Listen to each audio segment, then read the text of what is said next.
Good afternoon, everyone, and welcome to our webinar, Managing the Return to the Office. And thank you for joining us today. My name's Keith Ayers. I've just put my video on so you can see it's actually me. And I'll turn it off so that we can just keep an eye on the PowerPoint as I go through. But welcome. So let me find my way around this screen here so I can stop the video and then back to where I can drive the PowerPoint. Okay, let's have a look at what we want to cover today. Firstly, what is the cost of poor management? We already know that, so we're just going to revisit a few things. And there's some actually new research that we've come across that I think is very relevant to the current situation of hopefully coming out of this coronavirus situation and getting back to some normality. Want to also talk about the manager's impact on employee engagement, on the culture, on how people feel about coming to work and what that impact is going to look like as people come back into the office. By the way, Integro's been back in the office. This is our second week now of everyone being back in our office in DY. We did start partly the 2 weeks before that. We had half the team in a few days and the other half the other few days. But we're in a fortunate situation here where we're social distance, just sitting at our normal workstations. We've got quite a large office space that we moved into a year ago. And it's really great to be back in the office. But I know that everybody doesn't feel that way. So we're going to talk about that as well. The everything disk management profile. So I want to look at what impact disk can have in this situation as we start bringing people back into the workplace and or making decisions about whether they're going to continue working from home. And how this can help us with that. So we're going to spend a bit of time on the management profile and how that can be really helpful for managers dealing with the different needs and feelings that employees have coming into this situation. So I wanted to start off by looking at what are some of the challenges that managers are facing. And I found a document that PricewaterhouseCoopers had put together, and I just adapted some of the language from that. What are the challenges facing managers in this situation, in the transition back into the workplace? And of course, number one on the list was the health and safety of the workforce. In fact, I was talking to one of our clients, a government department down in Victoria a couple of weeks ago, and their department has made a decision that they can't expect their employees to come back into the office until there's a vaccine. They're giving people the option, and of course they're taking into account the physical or social distancing and number of people per square meter and that kind of thing. But in terms of actually requiring people to be there, they've made that decision. So obviously health and safety is really number one priority. There may be some changes to the layout when people come back because they were closer together than is advisable under the current situation. May need to change schedules. So we reduce the number of people in a particular area at a particular time. The use of PPE, face masks, is that going to be part of our requirement, or is it going to be optional? How do we deal with those kinds of things? And so these are the things that managers are going to be having to take care of. Checking people for temperature when entering the workplace. We've got a temperature check here. It's one of the things that is being advised. And also, should we allow people to continue to work remotely for a period of time during this transition? All right, so a few more. Key thing for managers is leading with empathy. whilst all employees have experienced this crisis, they haven't all experienced it in the same way. Some may be reluctant to return to the office and feeling anxious about that. Others may be eager to leave the remote work behind. And we're pretty fortunate here. We're a very people-oriented company because of what we do, obviously. And we have a lot of S style in our team. And so it was interesting to see that pretty much everybody was really keen to come back to the office and work together again. And so that's been a nice thing. One of the things that was interesting though, we started using Microsoft Teams to communicate, and we'd all get on Teams when we were all working from home and say hi to each other, and people would post little GIFs and pictures and all sorts of stuff, photos of the sun shining near their place. And all of a sudden now we're all back in the office and Teams isn't getting used very much at all. And yet it was quite fun when we were using it. So, and then one last thing here, what are the manager's own beliefs about what is appropriate? I know that traditional managers probably had the belief that you couldn't work effectively from home anyway, and yet we had to. And now people find that, well, actually it worked. It worked for a lot of people, and some people were very effective, maybe even more effective in that environment than they were in an office where they got distracted and things like that. So, so there's quite a bit for managers to deal with here, but there's some organizational issues that are going to have an impact on how we deal with it or how managers deal with it. And I want to do a poll here, and Candace is going to put up a list of organizational issues. Which of these do you think are going to be the biggest issues for your organization coming back into the workplace at this particular point in time? Let's just get you to click on which one of those things do you think is going to have the biggest impact. Okay, we've got lack of trust, poor communication, ineffective leadership and management. We've got a tie between those three. Employee turnover,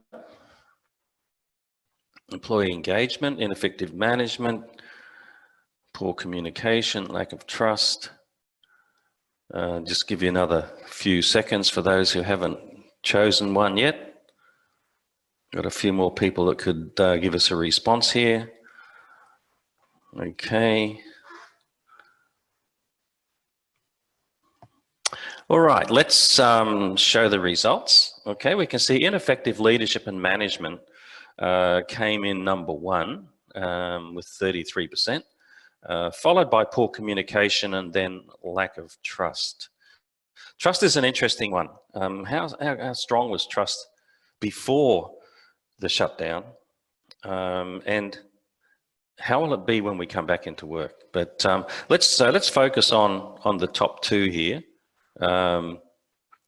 Which are poor communication and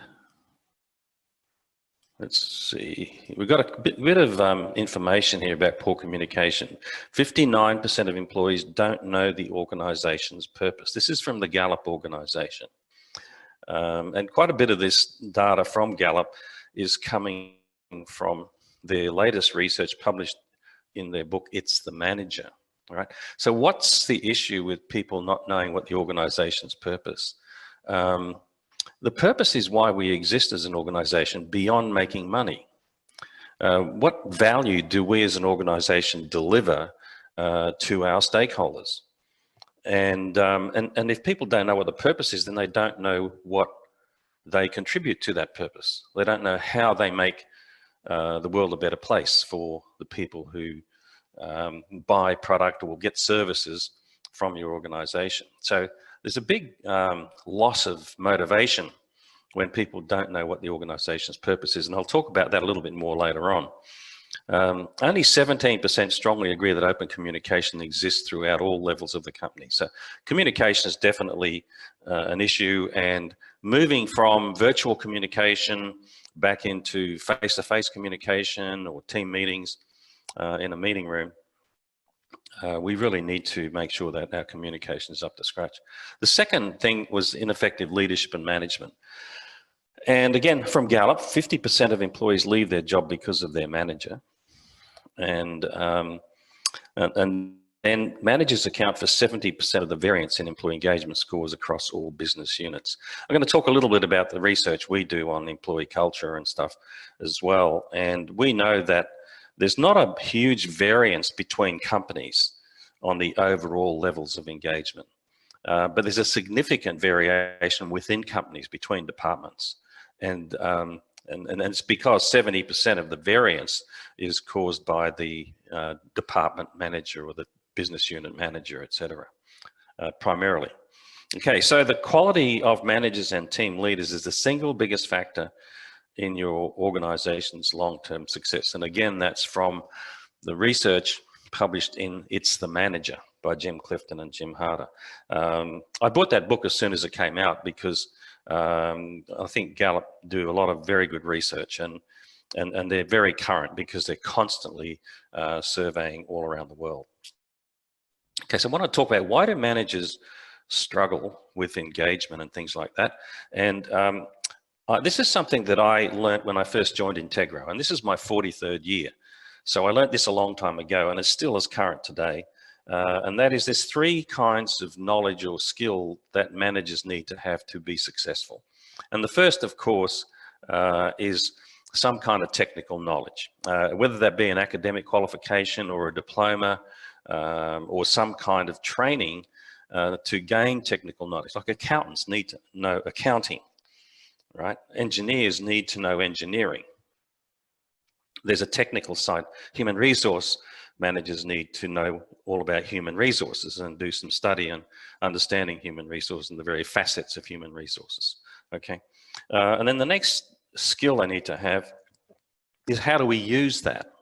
How does an accountant use their technical knowledge to produce a P&L and a balance sheet, for example? Okay, I'm being very simple there, but you understand what I'm getting at there. So as a manager, what technical knowledge do I need to have to do my job? And what are the skills of managing?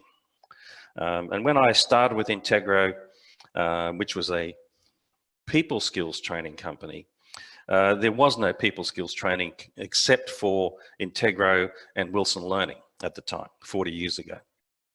All right, most of the training was on planning, organizing, and controlling in the task skills area. Okay, but it's the people skills that allow us to use our technical knowledge and our task skills more effectively with different people. And that's where I want to focus today, and where the DISC model fits in beautifully, is understanding those people skills.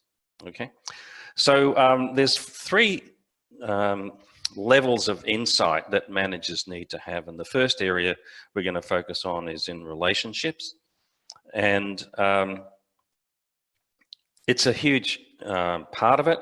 And those relationships have changed from a more in the office, face-to-face meetings, relationships to virtual relationships and communicating virtually.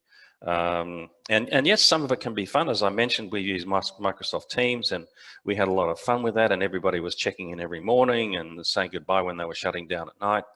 But it's not the same. It is different. And so we need to rethink those relationships and relationship needs of different people on the team as well. So we need to figure out how to manage relationships effectively. Second area we're going to look at is in the manager's effectiveness in helping employees be effective and successful. And so how are we going to do that coming back into the workplace? And then thirdly, how do we build a team that goes the extra mile and achieve higher levels of performance, okay? So as we talk about these areas, we will look at how everything DISC management can contribute to those areas. But I want to just introduce a model that I've developed from research we've done. And it's called the Passion Pyramid. I've been researching employee passion for 12 years now. I started doing it because I saw the whole employee engagement initiative not making a lot of progress. Gallup have been measuring employee engagement for over 20 years, and yet engagement overall has not really increased much over that time. So here's what I found.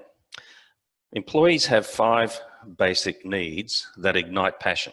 That is, if we satisfy these needs, people will be more passionate. And we've got evidence to show that that does happen, actually, from the research that we've gathered. Okay, so the first need is the need to be respected.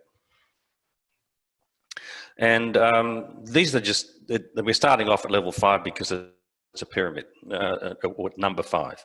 But the need to be respected, this is not rocket science.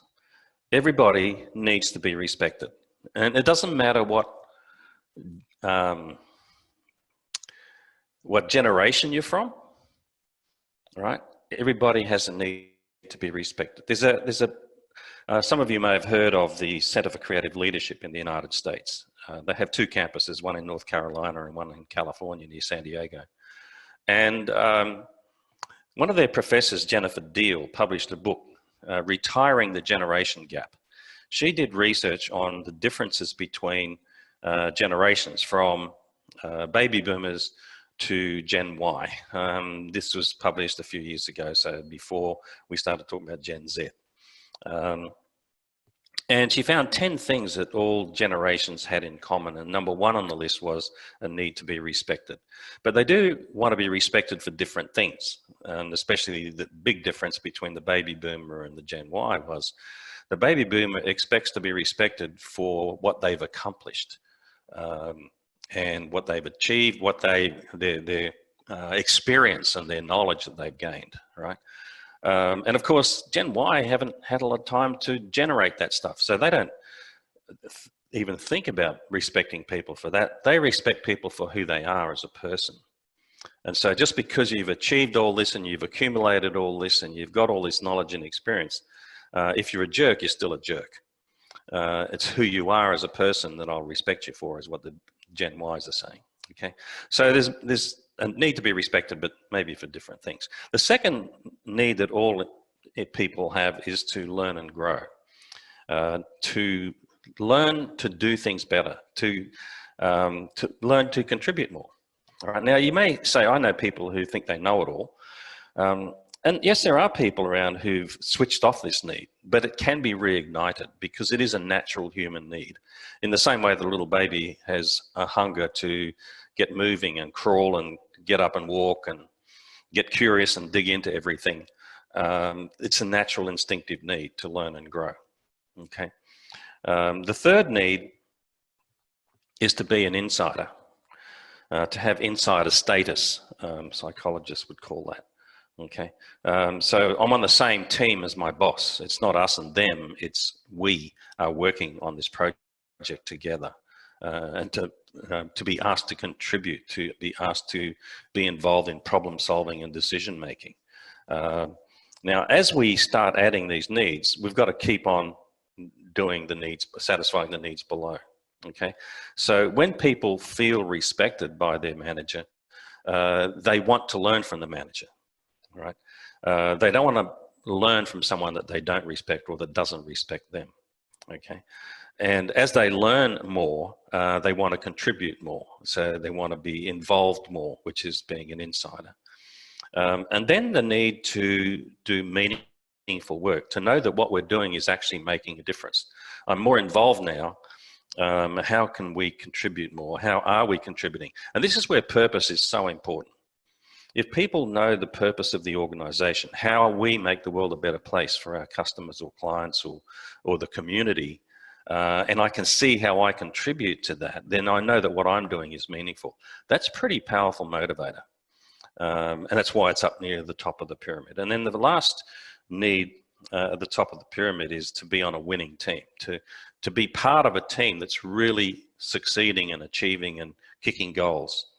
All right, and knowing that what we're doing is very meaningful. Now, when we satisfy all these needs, passion is high. If you've ever played on a very successful sporting team, you know what team spirit is like.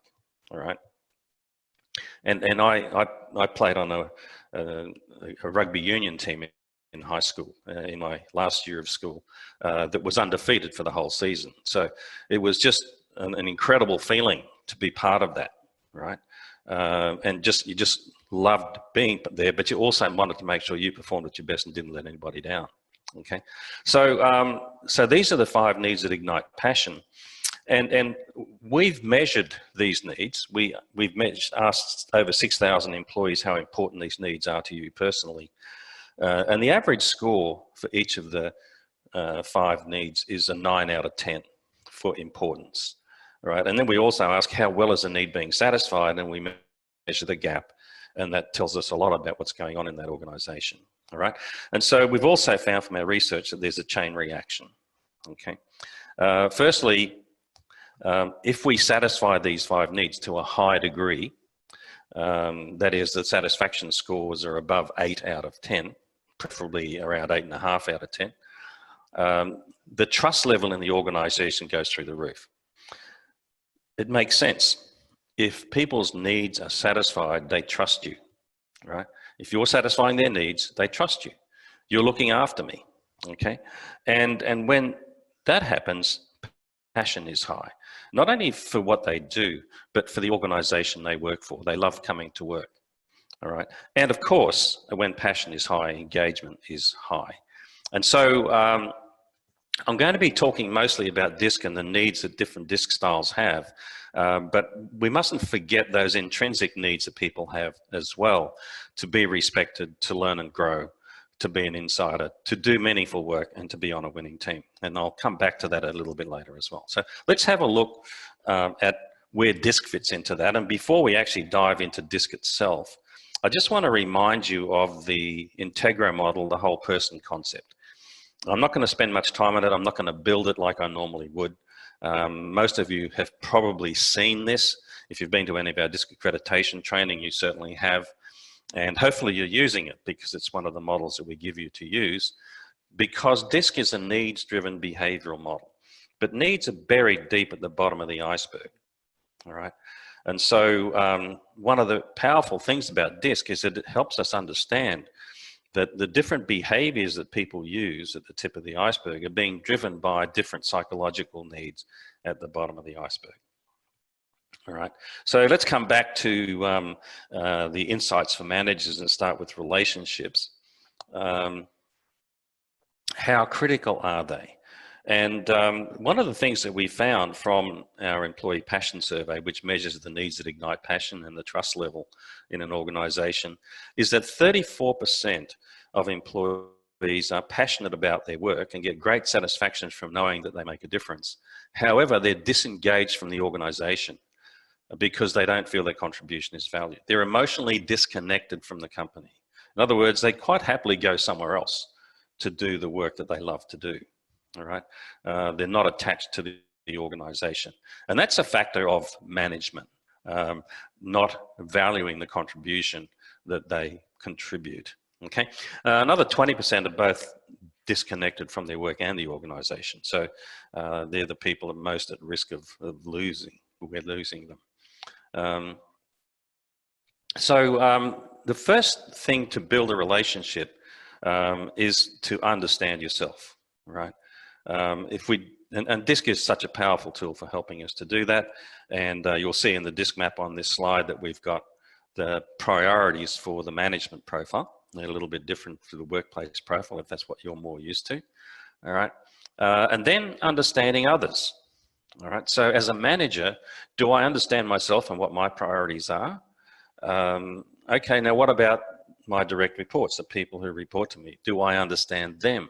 Do I know where their DISC style falls and what their priorities are? And we're going to see how that works in just a little while. And so through understanding self and others, we can build more effective relationships. Now, one of the most important things that comes out of this is that all styles can be effective managers. It doesn't matter where your dot sits in the DISC model, you can be an effective manager. All right, and because understanding yourself and understanding others, and then having the adaptability to relate to others no matter where they are, is what makes an effective manager, not where your dot sits. Okay. So it starts with the priorities. The first step to building a relationship is to understand how your priorities shape your management experience. And if your dot is in the S style, then you would be allocated the 3 priorities of support, reliability, and collaboration. And that's what's important to you. However, if you're dealing with someone who has a high priority on challenge, then you need to balance your communication needs with their communication needs, all right? And learn to adapt. The second thing managers need to do, and let's go back to purpose here, is how does the employee's work contribute to your organization's purpose? Remember, in the passion pyramid, level 4 was the need for meaning. People need to know that what they're doing is meaningful. It's a really powerful motivator, all right? And also the manager needs to be a role model of the organization's culture. What kind of culture are you trying to create? And is the manager a role model for the behaviors associated with that culture? Okay, and so the biggest thing the management profile does is show managers how to be more adaptable or agile, is the more commonly used word today. So we're going to have a look a little bit deeper into the actual profile itself for a second on the effectiveness side, okay? But before we do, one of the things that hampers effectiveness is control. And perhaps we might use the word micromanaging, all right? So I'm going to ask you to use the chat box here. What's the impact of micromanagement in your experience? Have you been in a situation where you were micromanaged, or have you observed someone micromanaging others? And what was the impact of that micromanagement on the people reporting to that manager? If you could just go into the chat box on your dashboard down the bottom and type in what your experience, what you believe is the impact of micromanaging on others.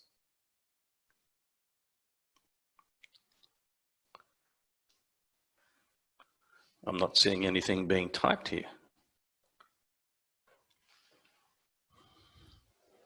Oh. My chat box isn't shared. Oh, there they are. It's come up a bit late. Okay, being smothered, sure. First, frustration at being told what to do, losing a sense of caring. Yeah, people switch off, don't they? Lack of incentive to do quality work, negative impact, reduces confidence in abilities, diminished trust, dislike. Yeah, you don't like a manager who micromanages you. No growth in the person and not having a sense of worth. Okay, not a very positive experience, is it? Okay, so let's look at what happens when people are micromanaged, and the research shows quite clearly that people perform poorer, and people who believe they're being micromanaged perform at lower levels. And notice the words that the sentence says believe they're being micromanaged. The manager may not believe they're micromanaging them, but if the employee believes they're being micromanaged, then it is going to affect their performance. They learn helplessness. That's a psychological term. Oh, what's his name? Learned Optimism. Martin Seligman, the author of Learned Optimism, and also the founder or father, whichever you want to use, of the positive psychology movement. As a young psychologist, he studied people who were depressed to see if there was a common theme in psychological causes for depression. And he discovered that the majority of people who were depressed had learned helplessness. So they couldn't see any way out of it. The situation was hopeless. And that's why he called his book Learned Optimism, because he figured if you could learn helplessness, you could unlearn it and learn optimism, okay? And then what happens when people feel helpless? It doesn't matter what I do. It builds up resentment, rebellion, disloyalty, and obviously low engagement. And so, and then people start to leave. Okay, so the key to not micromanaging is to be effective in directing and delegating. Now, in the management profile, there are three management skills that are covered, and that's directing and delegating, motivation, and developing others. We'll have a quick look at the others in a little while, but first of all, under directing and delegating, the first page for directing and delegating, and this is my profile, you can see where my dot sits. I'm an SI and I have an extra priority on action. And so what's my directing and delegating style? So this page talks about my natural style. It also looks at what my strengths are in directing and delegating and what my likely challenges are, the things I would have difficulty doing. Okay, and I'm just going to zoom in on that a little bit so you can see it a bit more clearly. So obviously my strengths come from the people-oriented area, and some of my challenges are going to be more on routine tasks and reliability and giving detailed explanations, etc. Okay, so then the profile will look at how do I need to adapt the way I direct and delegate with different styles. Now, in this particular case, it's happened to chose an S style, so I'm not going to have to adapt a whole lot with an S style, but obviously if it was the D style, I'd be needing to adapt and delegate in a very different way to what I would with the S style. Okay, and what role does experience play? Okay, so down the bottom of this page on directing and delegating with the S style, and we'll see that if they're less experienced, I need to go about it differently than if they're more experienced. Okay, so then what happens at the end of each of these modules, we identify one of our direct reports, identify what their style is, if we know, but if not, we do people reading to identify their style. And then we build an action plan using the pages in the profile to help us develop a plan for being more effective at directing this person to do something or delegating something to them. Okay. All right, so I want to move on to performance now. And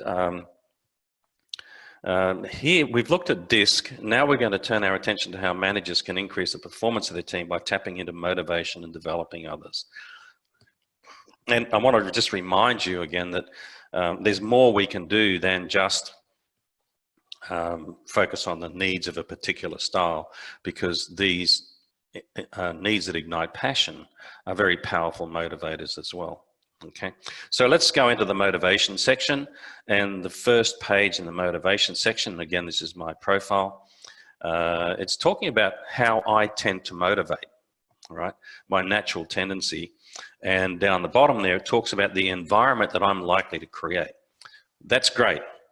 What about if I'm managing someone who's a DC style or a CD style, who's directly opposite me? All right, that environment I naturally try to create may not be very motivational for them. And so one of the activities we do with the management profile is look at how might my style demotivate some people. And so then how do I need to adapt to motivate different styles? Now the program has a lot of videos in it, in the facilitator kit. And I've decided to show a couple of the videos. And firstly, we're going to have a look at a manager by the name of Ian is going to go and talk to one of his direct reports, a fellow called Dante. And if you've got the workplace profile facilitator kit, you'll recognize Dante. He's the C-style employee on the team there. And he's going to have a conversation with Dante, and it's going to be all the wrong way. It's going to do things that just demotivate Dante. See if you can pick what they are. Hey, D, just getting in? Hey, I'm glad I ran into you, actually, because I had to push that meeting up to this afternoon. Which meeting? Oh, the one with the Robbinsdale people. I was supposed to have a few things prepared. Oh, yeah, that's right. Hey, look, just do the presentation you did last summer, all right? Just a summary, 15 to 20 minutes. Ian, that was almost a year ago. That doesn't have to be perfect. Just take them through the slides. I'm sure it'll be great. I guess. Oh, and after the meeting, we're going to all go out for dinner. Like, I just feel bad that you haven't had the chance to get to know them the way that I have. Well, how late will they go? 10, 9, 11. So I need to be there? It'll be fun. All right, I gotta go.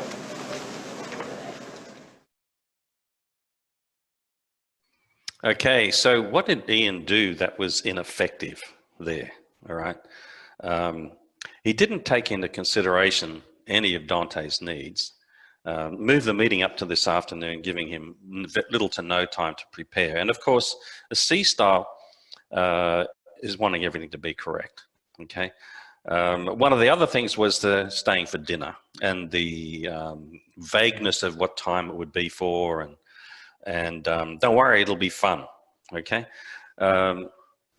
Not exactly, and in fact, it's going to trigger his fears more so than motivate Dante. All right. So fortunately, Ian went off to a workshop where he did the everything just management profile and learned how to better motivate people with different styles. So we're going to see the right way video now. Ian covering the same situation, but taking Dante's needs into consideration. Hey, Dante, do you have a minute? Yeah. Cool. So I had to push up the meeting with the Robbinsdale people to next Tuesday.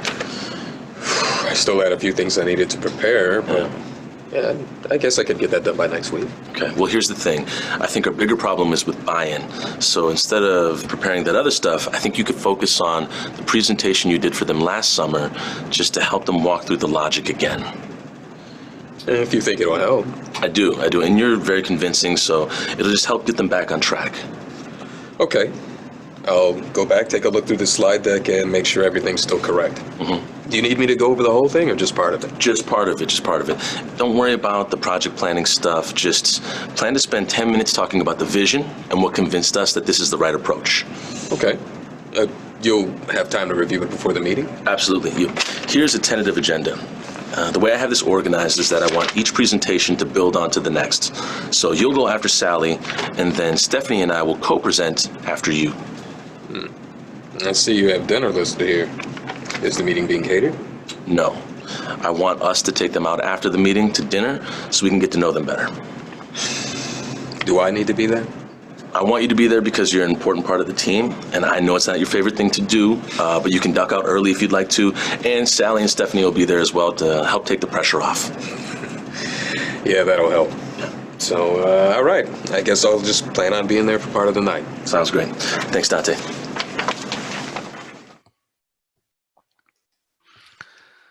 Okay, so what did Ian do differently there? And both in terms of the preparation, it wasn't this afternoon, it's in a couple of days, and gave him a bit more time, was considerate of him, and especially going out to dinner.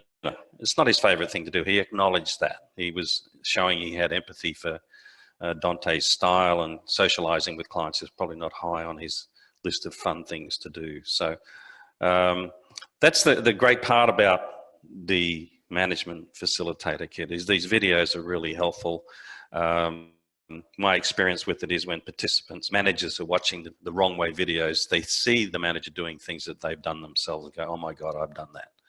All right. And, but they're also getting a visual of how they need to adapt to take into consideration the needs of each of the styles. Okay. So in the actual profile itself for the C style here, we can see that there's specific guidance on how I can create a motivating environment for this style and what's the best way to recognize and reward them. And again, developing an action plan for a specific direct report who's a C style, and then being able to go back to work and implement the action plan. All right, last one is on the last management skill is developing others. Right, now you'll notice that I haven't mentioned this specifically, but the skills here are one-on-one skills. All right, it's as a manager, how do I direct and delegate to this person and adapt my approach to their style? How do I motivate this other direct report and adapt to their style? And now, how do I develop the talent of another direct report? And but first, in developing others, what's my natural approach? And what are the advantages of my natural approach? And what are the disadvantages of my natural approach? Okay, so that then when I go into preparing to develop one of my team, who happens to be an I style in this case, all right, I go to the I page and I go through the information there, and it even gives me areas where they are likely to have strong potential to give me some tips on what I can do to develop their potential. Okay, so it even outlines some obstacles that might appear and strategies a manager can use to move beyond those obstacles. Okay, so here are the obstacles and strategies in the development process. Okay, so just in summary, what do successful managers do? They build relationships. They make sure that they are effective, particularly in directing and delegating, and making sure that they're developing the effectiveness of their direct reports. And they focus on inspiring others, motivating them to perform at their best. All right. I thought this quote from Richard Branson was very appropriate here. I remember when I first started with Integro, and it's over 40 years ago, I mentioned earlier, and we had a program called Perceptive Management, and it was people skills for managers, basically. And as I said earlier, there wasn't much people skills training going on. So I've got a lot of questions about, well, why should we train our people, right? And I remember specifically a number of people saying to me, but if we train our people, then they're going to leave us and go somewhere else, and we've wasted all that money on training. So that's why I really like this quote. Either we train them well enough so they can leave, but treat them well enough so they stay. And the thing, back in those days, we weren't measuring engagement. We weren't placing any importance on culture. And I think that's one of the things we've come a long, long way today. You know, we're creating an environment where people really want to stay. Okay, so the Everything Disk Management Profile has a facilitator kit. There are 6 modules, and it's fully scripted if you want that, a facilitator guide, but it's got customizable PowerPoint, heaps of videos like the ones I showed you, and it's all on a USB stick, and very easy to use, just plug and play. But it's all adaptable. It's all Microsoft Office files, PowerPoint, Word, and they're all templates. So they're very easily adaptable, customizable, build your own logos and stuff in, change color schemes, whatever you want to do. Okay.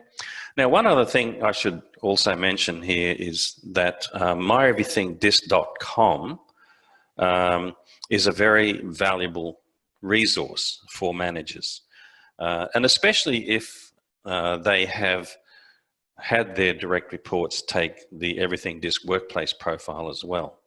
Because myeverythingdisc.com, if you're not familiar with it, is an online portal where people can go to upload their profile into it and then generate comparison reports with anyone else who has made up their account on myeverythingdisc.com. So you can set it up so that a manager can generate comparison reports with each of their direct reports within myeverythingdisc.com. You don't have to do that through your administrator who generates the profiles on Epic. They can do it themselves. And then there's a whole lot of resources there as to how they can use that in a very practical sense when they're working on a project with a direct report, when they need to manage a bit of tension with a direct report. There's application tips for a whole range of activities that they can use Disk in a very practical way back in the workplace. All right, so now the other thing that's really important is because we're still in this transition, and it may not be possible to get people together into a meeting room to do live sessions. Wiley have created a whole range of virtual workshops with facilitation guides, and there's no charge for these facilitation guides. We have one for Everything Disk Management. We also have one for Workplace Profile. We have the 5 behaviors profiles have facilitation kits, facilitation guides rather. There are facilitation kits too. There's one for the Everything Dis Agile EQ profile and one for the Everything Dis Productive Conflict profile. So these are facilitation guides for running virtual workshops and taking people through the profiles and developing action plans to implement in their work environment. And they can use it in their work environment even if they're still working from home, okay, by building it into their communications with their colleagues.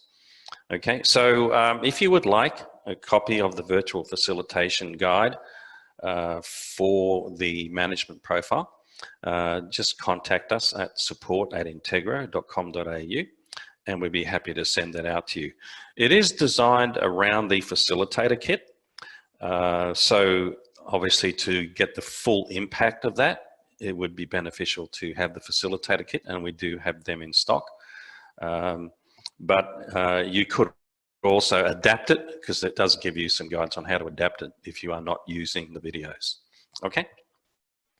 All right, so I'm going to throw it open to questions there. If you type, we got one question in the Q&A box. We did it disappear? Oh. No. Or the chat box.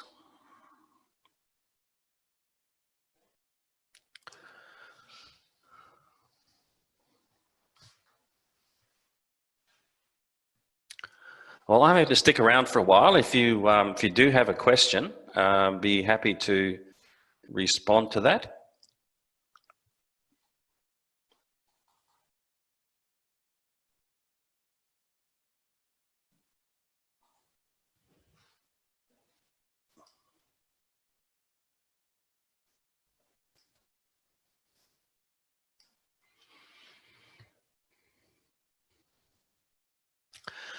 Okay, got a question here. Do you see DISC as a personality system or more a behavior guide? It is actually a personality assessment. John, I think you've been around DISC for a long, long time, and we used to teach, and I'm talking back into the 90s, that DISC doesn't measure personality, it measures behavior. And then Dr. Mark Scullard turned up in the psychology department at Wiley in 2004 and said, "What do you mean you're not measuring personality? The words that you're responding to, the participants responding to, are attributes, and an attribute is an inherent characteristic. It's a part of your personality." And so we have always been measuring personality, we just didn't realize that. And more specifically, we're measuring 2 dimensions of personality. So it's not measuring all aspects of personality. I think if you do a Hogan personality assessment, you get something like 11 different scales, and then there's a 16 PF. There's 16 different personality factors. DISC is measuring 2 dimensions of personality based on interpersonal psychology. So that's how we describe it today. Yes, there's a question, is the virtual facilitation guide available to someone who hasn't bought the facilitator kit? Yes, and the answer is yes. Yes, it will be suggesting that you use the videos and that sort of thing, but you could still do the facilitation if you did not have the kit. We'd strongly recommend you get the kit. The power of the videos is so positive.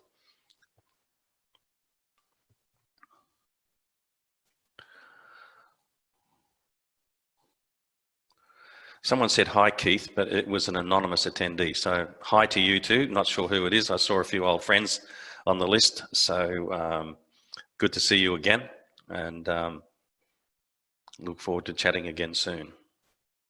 Be nice to get back face to face one of these days too, wouldn't it?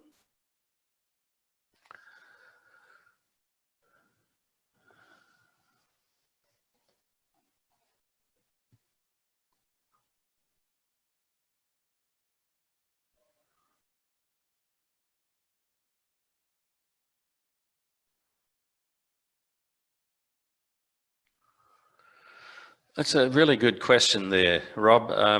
Any thoughts on the partial virtual, partial actual team in the next phase post-COVID? Look, I think we've had a bit of experience with using Zoom with part of the team in the room and part of the team coming in virtually via Zoom. Yes, that can work.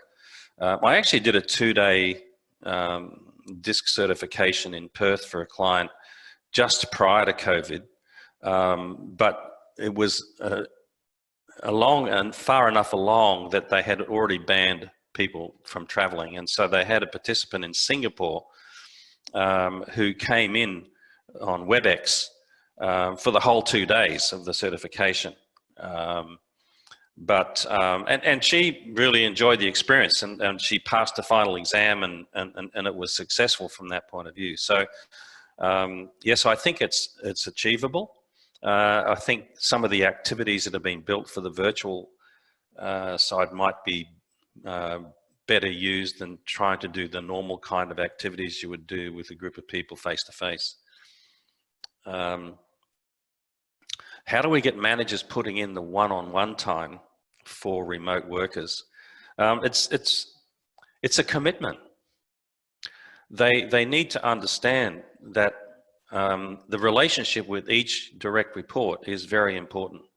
And again, if I can hark back to the passion pyramid for that, and I'm just going to jump back there for a moment. And these, and I'm happy to share a copy of this. It's if you do a search on employee passion on Google, the passion pyramid comes up. So it's been around for a while, but these needs are not negotiable. If you do not satisfy these needs, people will not be engaged. Simple as that. And so managers need to understand that need to be respected. And this is where DISC is very powerful. If I'm a D style, which I'm not, of course, but if I were a D style, and I think there's S style people are a bit wishy-washy, right? And I don't really respect the S style, then I'm going to be disrespectful to people who are S styles who work for me. I need to learn to value and appreciate the characteristics of each of the styles and see them all as important and valuable, and not see them as less than in any way. All right, if I'm going to really treat people with respect. Okay, so I think DISC has a really valuable part to play in this.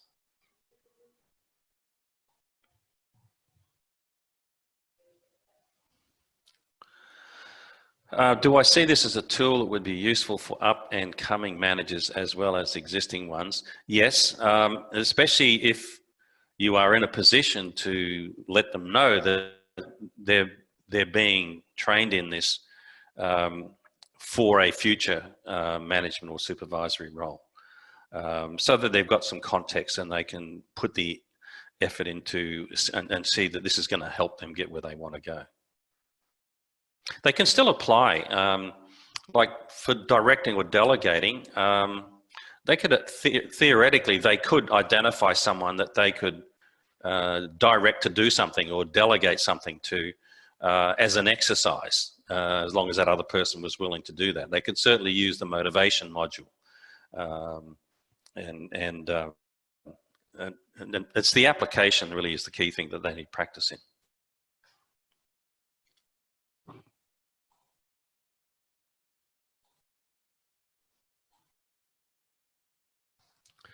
Are there any more?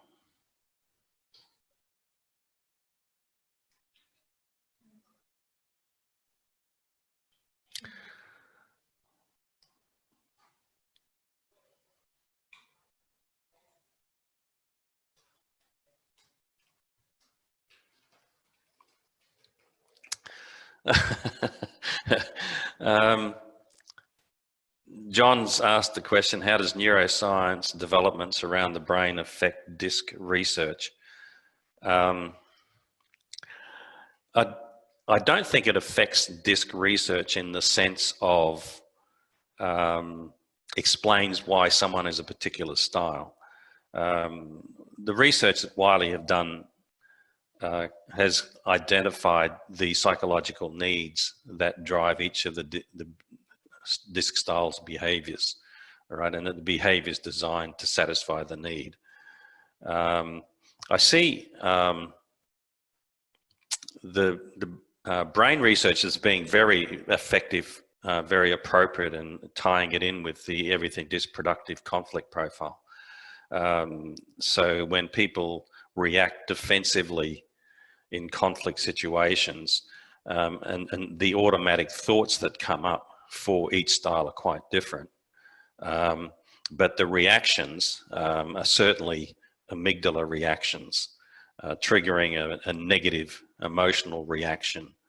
But the key in that profile is learning to recognize the automatic thought that caused it and then reframing the automatic thought so I can switch to my prefrontal cortex and make a more composed, rational decision.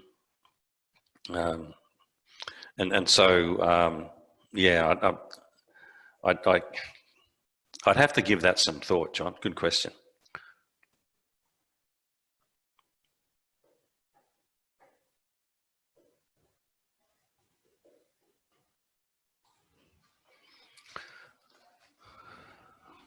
Some good questions coming up. Yeah.